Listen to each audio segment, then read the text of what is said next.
Recientemente se confirmó para el 2015 la segunda parte de El Conjuro, la popular película de horror protagonizada por Vera Farmiga y Patrick Wilson.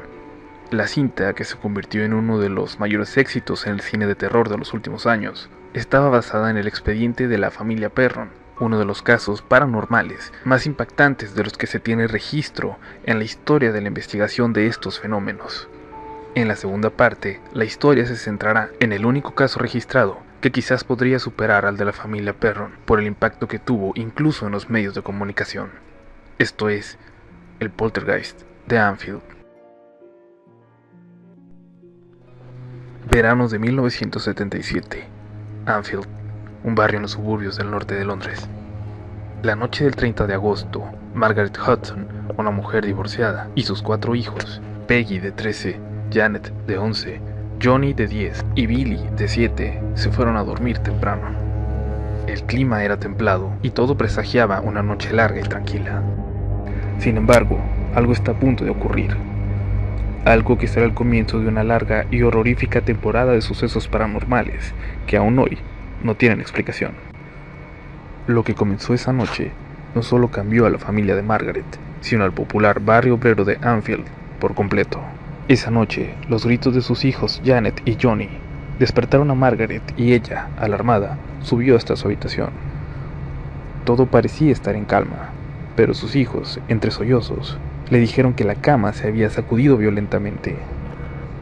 La señora Hudson no le dio importancia, pensando que se trataba de una pesadilla de alguno de los niños, por lo que los tranquilizó hasta que volvieron a dormir. La madrugada siguiente volvió a ser despertada por los gritos de los niños, pero en esta ocasión, al subir, le relatan cómo tras unos fuertes ruidos, una silla que estaba en un rincón de la habitación comenzó a moverse sola. Margaret no vio nada extraño en la habitación, y para tranquilizar a los niños, se llevó la silla a su cuarto. Sin embargo, cuando apagó la luz y se disponía a salir del dormitorio, ella misma escuchó unos fuertes ruidos procedentes del suelo. Cuando encendió la luz nuevamente, todo aparentaba estar en orden. Los niños estaban en su cama y los muebles en su sitio. Volvió a apagar la luz y los ruidos y unos fuertes golpes sonaron de nuevo. Al encender la luz, contempló asombrada cómo un enorme baúl que se encontraba al lado de la pared se había movido varios pasos hacia el centro de la habitación. Tuvo la primera señal fehaciente de que lo ocurrido no era cuestión de la imaginación de sus hijos. Con dificultad, volvió a poner el baúl en su sitio. En cuanto se dio la vuelta, el baúl se volvió a arrastrar solo hasta la posición anterior. Esta vez, con la luz encendida y justo frente a ella. El miedo se apoderó al instante de la señora Hudson, que sin pensarlo 2 veces, sacó a sus hijos de la habitación y acudió a la calle en busca de auxilio. Un grupo de vecinos registró la casa y el jardín en busca de algún posible intruso que hubiera causado los ruidos que la señora Hudson les relató completamente horrorizada, pero no encontraron a nadie. Sin embargo, cuando estaban tranquilizando a Margaret, todos escucharon golpes en pequeños intervalos que parecían venir del interior de la casa. Inmediatamente llamaron a la policía. Cuando llegaron los agentes, atestiguaron cómo una silla se movía inexplicablemente por la casa y cómo se escuchaban los golpes de procedencia desconocida. La declaración oficial de los policías que acudieron aquella noche al 284 de Green Street no solo fue corroborada al investigarse este caso, aún se conserva como una de las pocas declaraciones oficiales que documentan actividad paranormal. Durante los días siguientes, los sucesos continuaron. Los muebles se movían de lugar y algunos objetos volaban por sí solos en la habitación de los niños. Lo que pasaba en esa casa fue corriendo de boca en boca y poco después llegó al diario Daily Mirror, quienes enviaron a un equipo de experimentados reporteros para investigar el caso. Allí, el equipo del diario también se vio sorprendido y pudieron contemplar con sus propios ojos varios sucesos que no podían calificarse como otra cosa que fenómenos paranormales. Entre estos destacan la ocasión en que una pieza de Lego salió disparada y golpeó en la frente al fotógrafo Graham Morris cuando intentaba tomar una fotografía de una habitación vacía. El reportero George Fallows Al darse cuenta de que el caso era mucho más serio de lo que pensaba, puso en contacto a Margaret con Maurice Grosse, miembro de la SPR, la Sociedad para la Investigación Psíquica Británica. Tras una semana sufriendo todo tipo de sucesos inexplicables y del fenómeno poltergeist, el 5 de septiembre recibieron en la casa a Grosse. Los sucesos cesaron durante los siguientes 3 días, hasta que al comenzar la noche del día 8, se reanudaron. En lo que parecía ser otra noche tranquila, golpes procedentes de la habitación de Janet pusieron en alerta al equipo de investigación. Grosse, junto a los periodistas, subieron las escaleras. Al abrir la puerta, se encontraron con Janet dormida en su cama y a su lado, una silla levitando en el aire a más de medio metro de altura. Al instante la silla bajó hasta su lugar y no se volvió a mover hasta una hora más tarde, cuando se volvió a repetir el mismo capítulo. Esta vez, afortunadamente, el fotógrafo Morris capturó el acontecimiento con su cámara. En ese mismo momento, Grosse y sus acompañantes pudieron ver cómo las puertas de los armarios se abrieron solas y un juguete cruzó la estancia de un lado a otro suspendido en el aire. Grosse también notó una brisa fría que recorrió toda la habitación. La actividad parecía incrementarse siempre que Janet estaba cerca. Fue entonces que se empezaron a manejar las teorías de un fenómeno poltergeist e incluso de una posesión demoníaca. 2 días más tarde, el caso Enfield era portada del Daily Mirror y todos los medios londinenses hicieron eco de la noticia. Incluso, ese mismo día, Grosse y la señora Hudson participaron en un programa de televisión. Los sucesos continuaron e incluso llegaron a convertirse en algo ya físicamente muy riesgoso para la familia.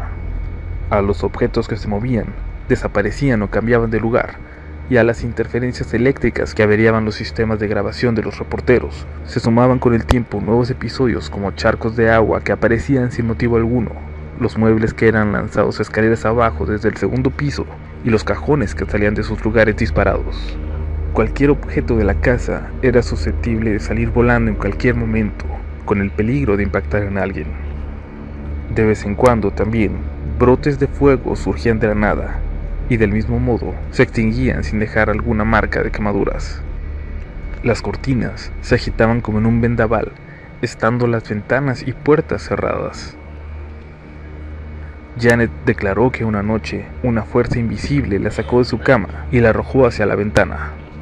Antes de poder reaccionar, una de las cortinas se retorció varias veces en espiral para luego enrollarse en su cuello, intentando estrangularla. Todo esto ante la presencia de su madre, quien con un esfuerzo sobrehumano logró liberarla. Uno de los fenómenos que ocurría con más frecuencia era el cambio en la voz de la pequeña Janet, que en aquel entonces contaba con solo 11 años de edad. De su garganta salía a veces una voz áspera y masculina que decía que pertenecía a varias entidades y que solía hablar en lenguaje vulgar y sumamente obsceno. Cuando esto sucedía, la pequeña Janet entraba en una especie de trance. Una de las voces aseguraba pertenecer a un hombre llamado Bill, que había muerto en esa casa. Cuando entraba en estos trances, tenían que sujetar fuertemente a Janet, porque adquiría una fuerza muy inusual para una niña de su edad. A veces salía corriendo y se golpeaba la cabeza contra la pared, mientras maldecía y decía cosas horribles con la supuesta voz de Bill.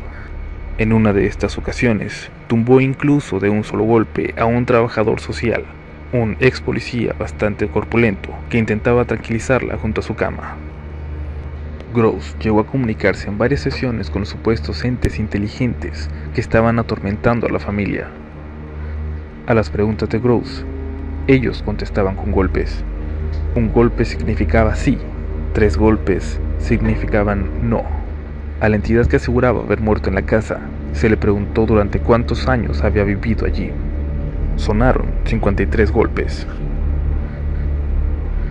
Múltiples psiquiatras y doctores británicos estudiaron el caso de Janet, que parecía ser el centro de la fenomenología, e incluso se le llegaron a practicar estudios laringográficos para descartar que las voces que salían de su garganta hubieran sido fabricadas conscientemente por ella misma. Janet pasó 6 semanas en el Maudsley Hospital del sur de Londres, donde se le practicaron pruebas precisas para detectar cualquier anomalía tanto física como mental, pero no se encontró nada. Durante ese tiempo, la actividad poltergeist en la casa cesó por completo. Más tarde, volvieron a reanudarse, aunque de un modo más esporádico y menos violento. Poco después, el escritor Lyon Playfair se uniría a la investigación de Grosse, y juntos pasarían los 2 siguientes años estudiando el caso, hasta que finalmente la actividad paranormal cesó por completo. Las opiniones sobre este caso están divididas. Hay expertos que afirman que todo pudo ser un truco por parte de Janet, con la ayuda de alguno de sus hermanos, incluido el mismo Lyon Playfair, aunque dijo que varios de los eventos pudieron haber sido planeados por los niños. También apostó toda su credibilidad a que la mayoría de los sucesos en este caso tenían un origen paranormal. En el 2011, Janet, quien a sus 45 años vive tranquila en el condado de Essex al lado de su marido, aceptó en una entrevista con el Daily Mail haber fingido 2% de los eventos. La participación de Ed y Lorraine Warren en este caso, para algunos, fue menor, pero la pareja de investigadores se convirtieron en 2 de las voces que más contundentemente se pronunciaron respecto a la veracidad de este caso, aunque en su momento no lo explotaron económicamente. Ed aseguró haber visto levitar a Janet en una ocasión. Lorraine aún hoy sostiene que la niña se desvaneció por completo frente a ella. Asegura que simplemente desapareció para aparecer 20 minutos después en el sótano de la casa. Lorraine Warren señala también que Ed se logró comunicar con el demonio que habitaba en Janet. Recordemos que Ed Warren era el único demonólogo reconocido por la Iglesia Católica que no pertenecía al clero. El Conjuro 2, el Poltergeist de Anfield, se estrenará en las salas de todo el mundo el 23 de octubre del 2015. Lo que escucharán a continuación es la supuesta voz de Bill hablando a través de la niña en una grabación hecha frente a numerosos testigos.